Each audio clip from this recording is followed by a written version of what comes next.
เองและครอบครัวเป็นรุ่นที่ 23 รุ่นเสริมสรรพมงคลอุปสมบทณวัดพระสิงห์วรมหาวิหารแล้วเข้าไปฝึกปฏิบัติวิปัสสนากรรมฐานที่วัดร่ำเปิงตะโปธารามผู้สมัครจะต้องมีอายุ 20 ปีบริบูรณ์ขึ้นไปไม่เกิน 45 ปีไม่เคยอุปสมบทเป็นพระภิกษุมาก่อนต้องเข้าฝึกต้องจำคำขออุปสมบทได้ไม่น้อยกว่า 4 ครั้งและต้องอุปสมบทได้ครบ 9 วันไม่ต้องมีรอยสักที่อาจทำให้เสียภาพลักษณ์ของพระภิกษุสงฆ์ผู้อุปสมบทไม่ต้องเสียค่าใช้จ่ายใดๆแต่อาจจะร่วมบริจาคตามแต่จะมีจิตศรัทธาได้ผู้สนใจสอบถามรายละเอียดและสมัครโดยตรงที่พระครูวินัยธรชัชวาลชวนะปัญโยผู้ช่วยเจ้าอาวาสวัดพระสิงห์วรมหาวิหารโทร 0818828129 หรือที่นายพยูนมีทองคำประธานกรรมการมูลนิธิโทร 0897007939 ตั้งแต่บัดนี้จนถึงวันศุกร์ที่ 13 พฤษภาคม 2565 นี้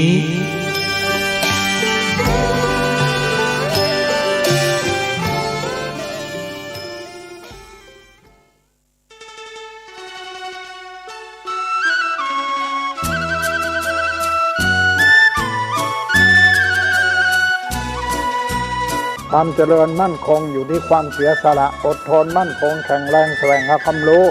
ต่อสู้กับศักดิ์กำจัดสิ่งเสพติดเสริมสร้างชีวิตพอมีพอเพียงพระบาทสมเด็จพระเจ้าอยู่หัวท่านรับสั่งให้ใช้ชีวิตพอมีพอเพียงเราก็อยู่กันได้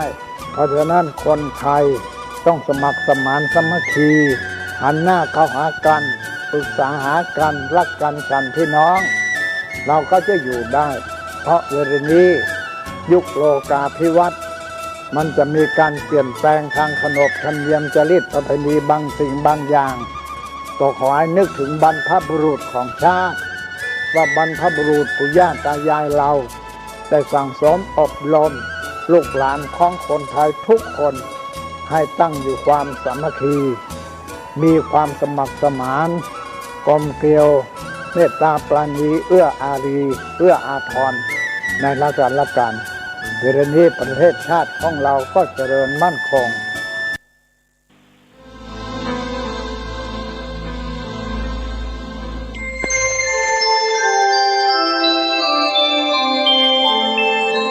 ขณะนี้ท่านกำลังฟังสถานีวิทยุกระจายเสียงพระพุทธศาสนา FM 104.5 เมกะเฮิรตซ์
จากวัดดับภัยเชียงใหม่สืบสานเวลาผ่าน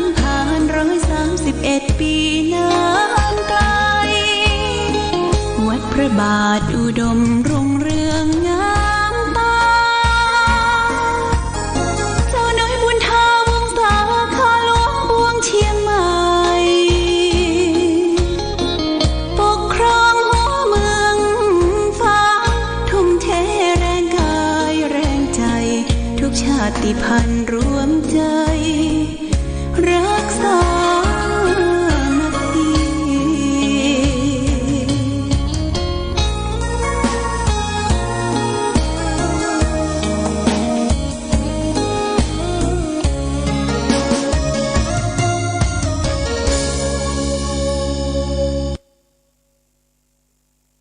เจริญ ธุชนญาติโยมท่านพุทธบริษัททั้งหลายวันนี้รายการธรรมะประทีปส่องต่างก็ได้มาพบปะกับพ่อแม่พี่น้องศรัทธาสาธุชนญาติโยมแห่งครั้งหนึ่งวันนี้เป็นวันพุธที่27เดือนเมษายนพุทธศักราช2565ซึ่งตรงกับเดือน7เหนือเดือน5ใต้แรม11ค่ำญาติโยมวันนี้ท้องถิ่นอากาศอบอ้าวนะที่เมืองฝางแม่อายชัยประการอากาศร้อนญาติโยมอากาศร้อนอบอ้าวก็ที่ออกรายการอยู่ในขณะนี้ก็สถานที่วัดพระธาตุศรีมหาโพธิ์ตะโปธารามพระเจ้าใหญ่ประจำเมืองฝางพระพุทธฤทธานุภาพประธานพรฝางแต่ว่านี้ก็ช่วงว่างจะได้ขึ้นมาพำนักพักที่บนวัดพระเจ้าใหญ่ซึ่งมีผู้เจ้ากระสงฆ์ดูแลปฏิบัติศาสนกิจอยู่ที่3 รูปพร้อมโดยเจ้าหน้าที่แห่งหนึ่งท่านดูแลความสะอาดสะอ้านปลูกต้นไม้ดูแลน้ำท่าแล้วก็กิ่งไม้ใบหญ้าที่ตกลงมาหลังจากที่มีพายุฝนพัดมาแต่ต้นไม้ต้นตอกนั่นก็สมบูรณ์ดีญาติโยมที่บุญสมบูรณ์ดีเพราะว่าโดยฤทธานุภาพขององค์พระพุทธฤทธานุภาพประทานพรฝางนับว่าดูแลศักดิ์สิทธิ์ปกป้องเหตุเพศภัยทั้งหลายทั้งปวงเพราะฉะนั้นได้ขึ้นมาพักบนนี้ก็ทำให้เย็นกายเย็นใจญาติโยมเย็นกายเย็นใจการที่เราได้ไปพักหรือปลีกวิเวกเรียกว่าทางภาษาธรรมเรียกว่าปลีกวิเวกก็คือเราหนีจากความวุ่นวายญาติโยมหนีจากความวุ่นวายตั้งบ้านตั้งจองสถานที่ทำงานบอกว่าเรื่องอย่างต่างๆมันมีจิปาทะที่จะต้องคิดที่จะต้องทำญาติโยมก็บางท่านบางคนก็ไปสู่ไร่สู่นาสู่ป่าสู่ที่พักพาอาศัยเรียกว่าปลีกวิเวกปลีกกายปลีกใจให้เกิดความสงบตั้งจิตตั้งใจนี่เป็นเรื่องสำคัญเพราะว่าอิสระของกายใจเนี่ยเป็นอิสระภาพทำให้เกิดความสุขได้สัมผัสกับธรรมชาติได้อย่างแท้จริงเพราะฉะนั้นญาติโยมท่านสาธุชนถ้าเฮาพอมีให้มีนามีที่สวนมีที่อย่างก็แปลงห้างต้งห้างนาแปลงที่พักพาอาศัยในปัจจุบันนี้ไฟฟ้าเขาบ่ต้องต่อสายไฟไปแล้วมันมีโซล่าเซลล์ไฟโซล่าเซลล์เอาไปซื้อวิทยุ FM อีกสักเครื่องหนึ่งราคาก็ 400-500 บาทเปิดฟังได้ตลอดทั้งวันจะฟังธรรมะจะฟังเพลงจะฟังการเทศน์การแสดงธรรมได้ทั้งนั้นนี่ก็คือการได้สร้างความสุขที่เกิดขึ้นกับตนเองไม่ใช่ว่าไปมั่วไปสุมไปบุ่นไปวายไปอู้ไปจาไปติฉินดินทาเล่าหน้าจ่าควนคนนั้นคนนี้เอาไปปลีกวิเวกญาติโยมนะปลีกวิเวกคือไปบางก่อนโบราณครูบาอาจารย์ในสมัยก่อนโบราณ อย่างหลวงปู่มั่นเนี่ยญาติโยมนะอย่างทางเหนือเฮานี่ก็มี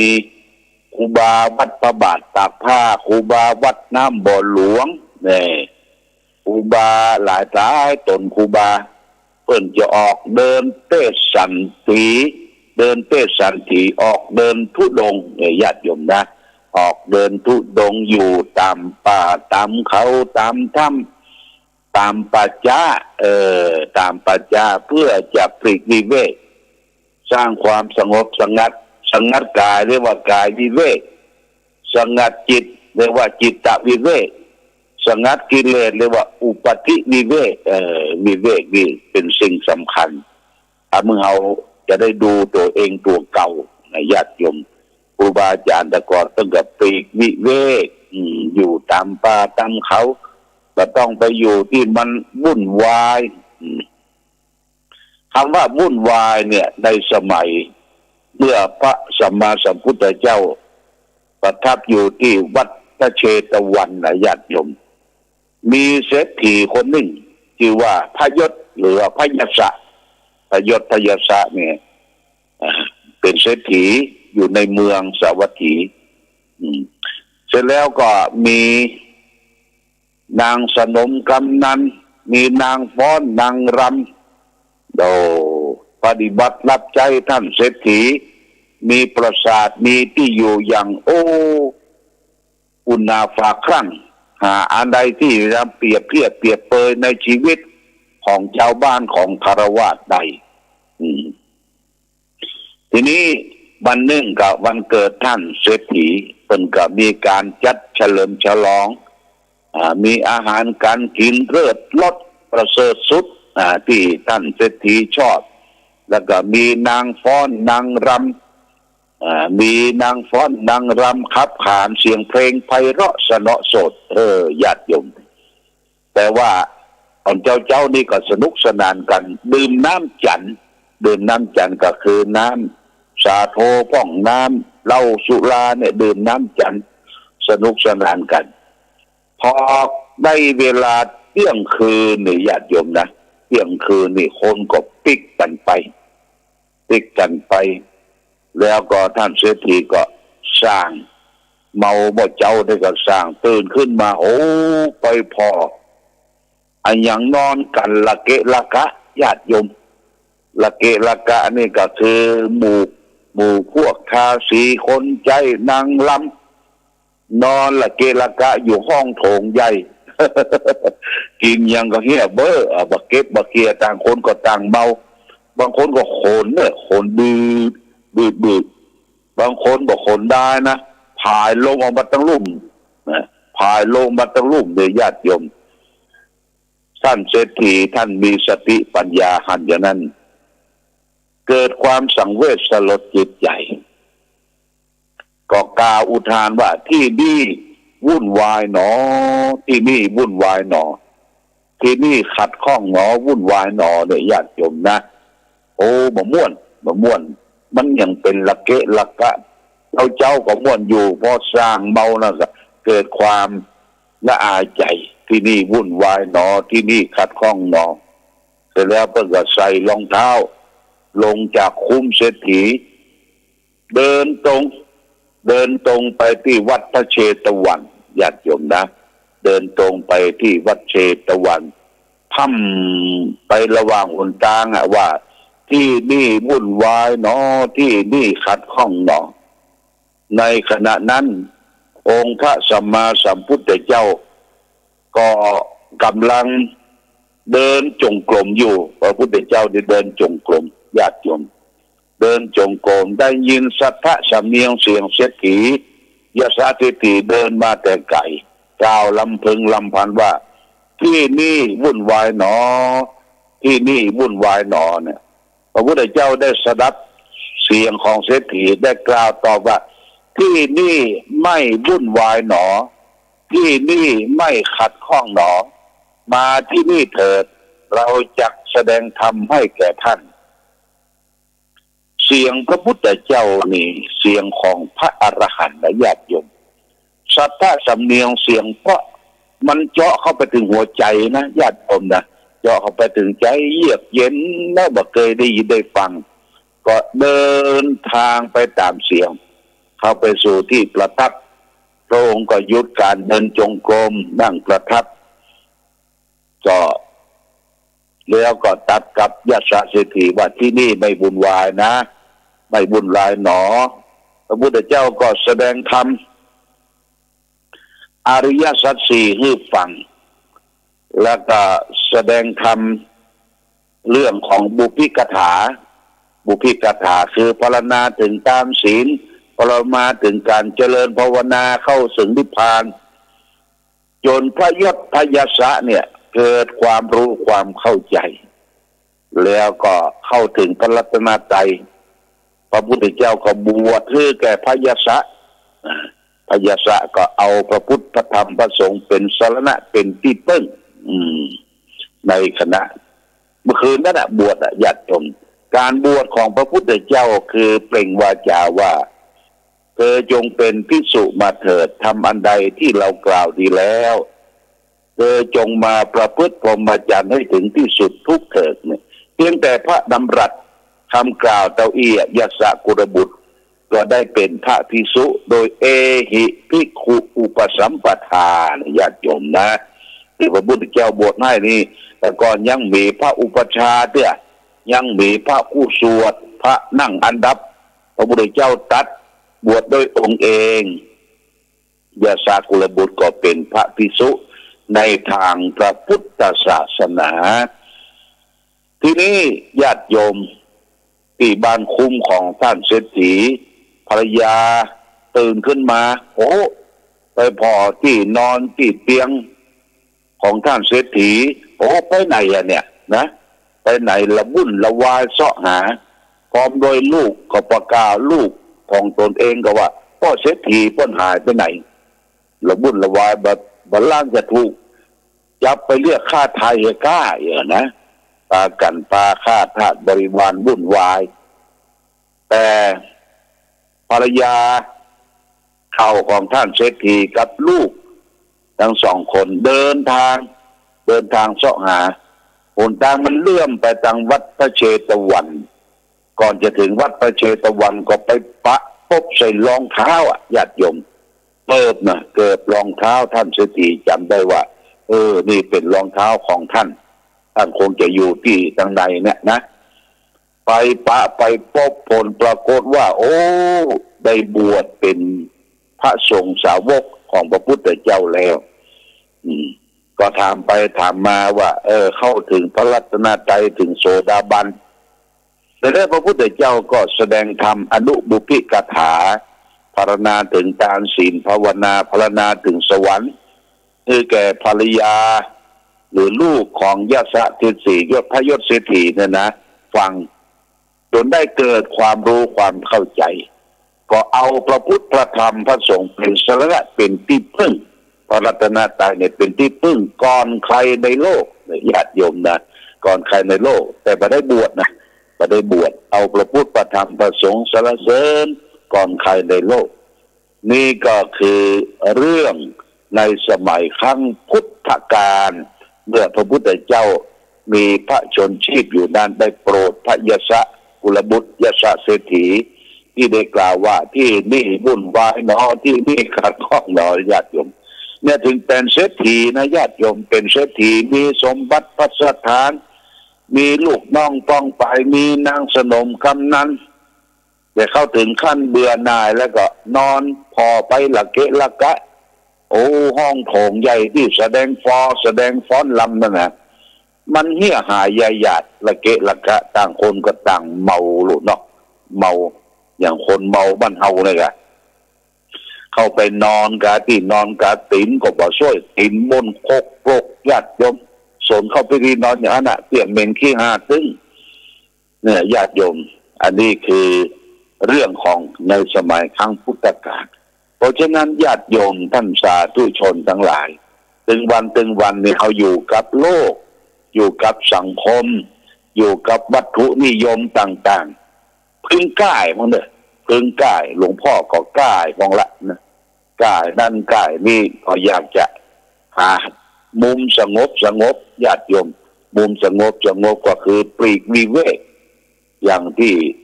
ขึ้นมาปลีกวิเวกที่ทางบนนี้ก็มีกุฏินะหลายหลังมีกุฏิรับรองหลังใหญ่1 หลังกุฏิรับรองนี้ก็คือหลวงพ่อพระเทพประสิทธิมนต์พระเทพประสิทธิมนต์นี่ท่านได้เป็นผู้ปรึกษาเจ้าคณะกรุงเทพพระมหานครท่านได้บริจาคมา 400,000 บาทได้มาสร้างไว้ข้างองค์พระใหญ่ทางทิศเหนือแล้วก็มีกุฏิหลายหลังอยู่ญาติโยมนี่ก็พระเจ้าประสงค์ทั้งลุ่มก็มีทั้งลูกก็มีพระจำเริญโชติธรรมโม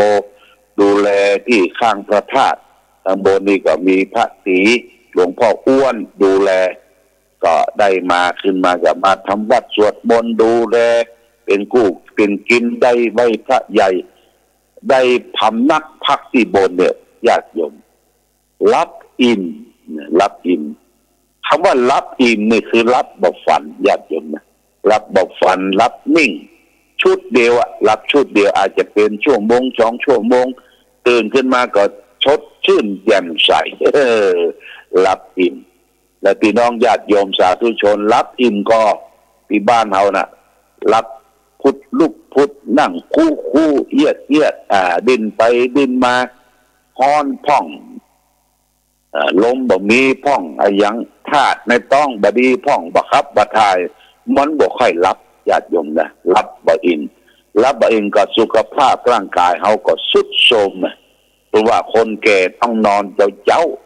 นอนเจ้า9 โมง 10 โมงก็รับละรับแล้วก็ตื่นขึ้นมาก็ล้างหน้าล้างตา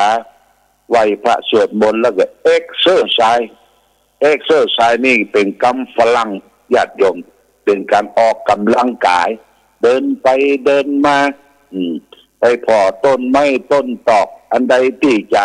ได้ตัดได้ทอนอันใดที่จะเก็บดอกเก็บดวงเก็บหยังเก็บยอดเก็บหยังมาเจ้ามากินมาใจมาต้มกับน้ำพริกเนี่ยเขาจะต้องเอ็กเซอร์ไซส์นะจะไปนอนลูกขวายนี่บัดตันเพิ่นตื่นเจ้าปิ่นพักตั้งเก้าตื่นขวายได้ปิ่นพักยอดตั้งปลายตื่นเจ้าได้หลายนะตื่นขวายได้น้อยญาติโยมอาตมาเคยไปพักที่วัดวัดทานน้ำไหลที่ไหนญาติโยมก็คือที่วัดหลวงพ่อพุทธทาสวัดหลวงพ่อพุทธทาสวัดทำน้ำไหลสวนโมกขพารามเอาไปกราบสมัยหลวงพ่อพุทธทาสยังมีชีวิตอยู่วัดนี้เปิ้นระเบียบญาติโยมเข้าไปนี่เปิ้งตัวเองไปไปกราบแล้วก็เสาะหาที่พักที่เช้าเอากดไปตัวกลางมุ้งกลางกดพอดีตอนเจ้าเปิ้นว่ามันต้องไปบิณฑบาตไกลละแต่ในวัดเนี่ยเพิ่นก็มีแม่ครัวทำครัวเขาก็เอาบาตรไปบาตรเปล่านะไปนั่งเป็น2 แถวญาติโยมนั่งเป็น2 แถวทีนี้เพิ่นก็จะถวายภัตตาหารมันมีอย่างรถน้อยล้อน้อยเนี่ยนะเพิ่นจะเอาใส่สำหรับกับข้าวของหวานเพิ่นจะประเคนตั้งแต่ต้นมาแล้วก็ไหลมาเอาก็เอาบาตรตักเข้าก่อนบาตรตักเข้าของหวานของข้าวของหวานรอบเดียวญาติโยมเอามันพอบริโภคพอประมาณรู้จักประมาณรอบเดียวทั้งของหวานทั้งน้ำพริกน้ำพงอะไรอย่างก็ใส่ที่เดียวกันบอกว่าที่วัดสวนโมกขพารามเนี่ยเปิ้นต้อนรับสำหรับผู้ปฏิบัติต้องล้างจานเองญาติโยมล้างจานเองล้างบาตรเองไม่มีใครช่วยเหลือต้องช่วยเหลือตัวเองญาติโยมแต่ตอนก่อนจะรับบิณฑบาตเจ้าเนี่ยหลวงพ่อพุทธทาสเพิ่นจะตื่นขึ้นมาก็นุ่งอังสะบ่ใช่ผ้าจีวรอย่างญาติโยมเพิ่นจะเดินไปตามจุมทุมพุ่มไม้แล้วก็มีพระเลขาตัวเองระวัง การหกล้มและการหลวงพ่อพุทธทาสตึงกระถือไม้เต้าไปที่ต้นไม้ต้นนั้นถ้าต้นไม้ใดมันเหี่ยวมันแห้งตั้งป่ายมันพอที่จะทอนกิ่งได้ก็ไม้เต้าจี้ไม้เต้าไปแตะไปจี้แล้วก็พระเรขาเนี่ยก็เอาที่ทอนกิ่งไม้แก๊บๆเนี่ยไปทอนต้นนั้นต้นนี้ออกเนี่ยแต่งต้นไม้ก็เป็นการเอ็กเซอร์ไซส์ออกกำลังกายตอนเจ้านี่ญาติโยมนะเนี่ยไปหันที่หลวงพ่อพุทธทาสท่านได้ประพฤติปฏิบัติเป็นฉันมื้อเดียวญาติโยมฉันมื้อเดียวฉันไม่ฉันรวมมาเนี่ยฉันรวมฉันได้บาทฉันมื้อเดียวเลยว่าเวลาเปิ้นแสดงธรรมบ่มีธรรมะญาติโยมบ่มีธรรมะบ่มีโต๊ะบ่มีหยังเปิ้นจะนั่งเรียกว่าลานธรรมนี่เปิ้นก็จะแต่งที่นั่งลานหินโค้งเอาหินมากอกันมือทุกเจ้านั่งแรกแล้วก็หลวงพ่อก็เปิ้นก็นั่งอยู่ส่วนหนึ่งลานธรรมนั้นก็มีไม้มีหยังตั้งไว้เรียบร้อยญาติโยมจะไปใส่บาตรให้แก่สังฆประสงค์ก็ไปในลานธรรมไปนั่งนะบางทีก็มีเสื่อน้อยบางทีก็เตรียมผ้าอาสนะรองนั่งไปด้วยหลวงพ่อเพิ่งก็มานั่งแล้วก็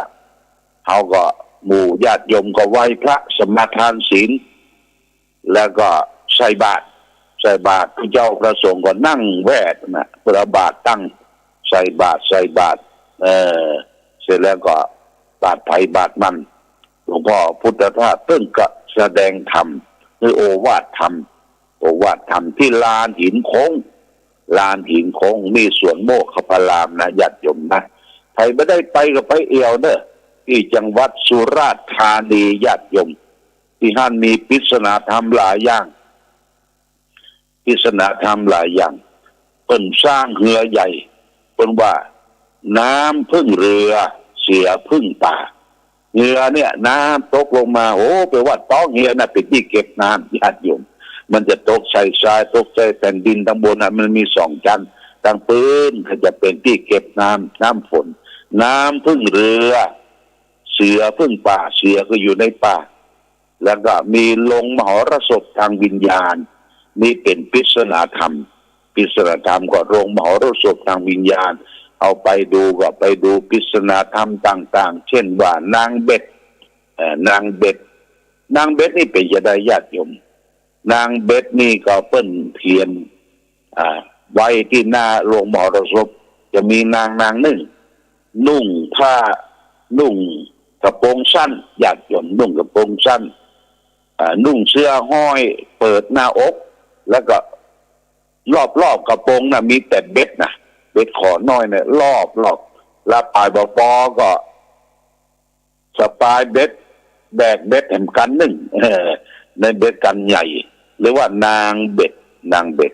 คือนางเบ็ดนี่คือเอาตัวเป็นเครื่องล่อเป็นเหยื่อล่อนี่ถ้าไปติดเหยื่อไปหันเปิ้นสวยเปิ้นงามนุ่งสั้นนุ่งแววเว้าตั้งหน้าอกอย่างบ่ชอบไปทุกเบ็ดทุกเบ็ดต้นเกาะปากเกาะอย่างไปนี่นางเบ็ดเอาเหยื่อเป็นเหยื่อล่ออย่างที่เฮาได้ฮู้ได้หันอย่างห้องอาหารก็ดีสำหรับที่เปิดร้องเพลงกันเนี่ยนางเบ็ดนักญาติโยมถ้าเฮาบ่รู้บ่ทูเข้าไปเนี่ยนะเขาจะห้องป่าหมดป่ามาแล้วป่ามา เมื่อคืนเป็นป่าเป็นเชือกลางวันเจ็ดเหือพระบทตานะญาติโยมนะอันนี้ก็คือสิ่งที่ได้อู้เกินจากญาติโยมว่าชีวิตบ้านป่าของเฮานี่ก็พยายามปล่อยวางแดนสงบมีที่ให้ที่สวนที่พักป่าใส่ให้กายใจสบาย